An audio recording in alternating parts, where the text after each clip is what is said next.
Nifty results के साथ साथ न्यूज़ फ्लो और अन्य ट्रिगर्स के चलते भी कौन से ब्रोकरेजेस हैं जो कि फोकस रेडार पर हैं आज?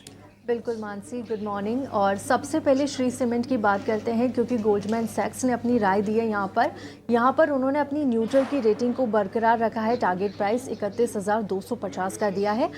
इनके अनुसार दूसरी तिमाही में कंपनी की आय अनुमान से बेहतर रही, लेकिन एबिडा जो रहा 4% की गिरावट यहाँ पर दर्ज हुई है। सालाना आधार पर वॉल्यूम में 4% की ग्रोथ, वहीं प्रीमियम और सीमेंट मिक्स में भी 21% तक की ग्रोथ यहाँ पर नजर आई है। इसके अलावा नुवामा ने भी अपनी श्री सीमेंट पर राय दी है। उन्होंने यहाँ पर अपनी होल्ड की रेटिंग को बरकरार रखा है। टारगेट प्राइस 30,873 से बढ़ाकर 31,120 का दिया है और कंपनी का फोकस वॉल्यूम से ज़्यादा यहाँ पर रियलाइजेशन पर देखने को मिला। एबिडा अनुमान से 5% बेहतर रहा। वहीं FY26 में 37 से 38 मिलियन टन का ये वॉल्यूम का लक्ष्य यहाँ पर रखते हैं और क्षमता के लिए भी इन्होंने यहाँ पर अपना लक्ष्य बढ़ाया है FY26 के लिए। चलिए बढ़ते हैं आगे। और सिटी ने अपनी श्री सीमेंट पर राय दी है। यहाँ पर उन्होंने खरीदारी की राय को बरकरार रखा है। लक्ष्य 35,500 से घटाकर 33,000 का कर दिया है। एबिडा अनुमान से 14% कम यहाँ पर इनको नजर आया। तिमाही आधार पर रियलाइजेशन भी 2% तक घटा है। लागत 4% बढ़ी है। वहीं वॉल्यूम में 12% की गिरावट इनको यहाँ पर नजर आई है।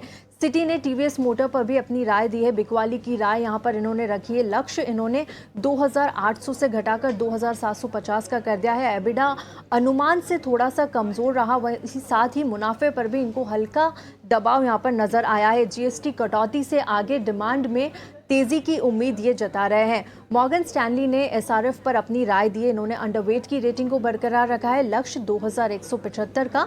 FY26 के लिए केमिकल सेगमेंट में 20% रेवेन्यू ग्रोथ का इन्होंने यहाँ गाइडेंस दिया है। वहीं एग्री इंटरमीडिएट्स को लेकर यहाँ पर पॉजिटिव नजरिया है। साथ ही रेफ्रिजरेंट्स गैस प्राइसिंग को लेकर भी ये यहाँ पर पॉजिटिव रुख रखते हैं। सिटी ने इंडस टावर पर अपनी राय दी है। खरीदारी की राय यहाँ पर इन्होंने दी है। लक्ष्य 460 से बढ़ाकर 500 का कर दिया है। वहीं इनके अनुसार जो कंपनी के नतीजे आए हैं वो उम्मीद से बेहतर रहे। कोर रेंटल रेवेन्यू में 3% की ग्रोथ यहाँ पर दर्ज हुई क्वार्टर ऑन क्वार्टर बेसिस पर। वहीं एबिडा भी अनुमान से 4% ज़्यादा रहा।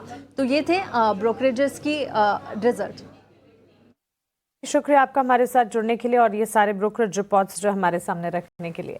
चलिए इन ब्रोकरेज रिपोर्ट्स पर भी विस्तार से बातचीत होगी, लेकिन रिजल्ट बैक्ड इम्पैक्ट जिन स्टॉक्स पर नजर आएगा उसमें अच्छे रिजल्ट्स में अडानी ग्रीन के स्टॉक को एक बार पुल अप करना चाहिए। और हरीश आपसे एक टेक जानना चाहेंगे, रिन्यूएबल एनर्जी स्पेस में अडानी ग्रीन और एनटीपीसी ग्रीन में। अडानी ग्रीन में हमने लगातार एटलीस्ट मोमेंटम तो देखा ही है। अडानी ग्रीन के नतीजे भी अब आते हुए दिखे और दूसरी तिमाही के नंबर्स काफ़ी इंटरेस्टिंग रहे। मुनाफे में करीब 25% का इजाफा देखने को मिला।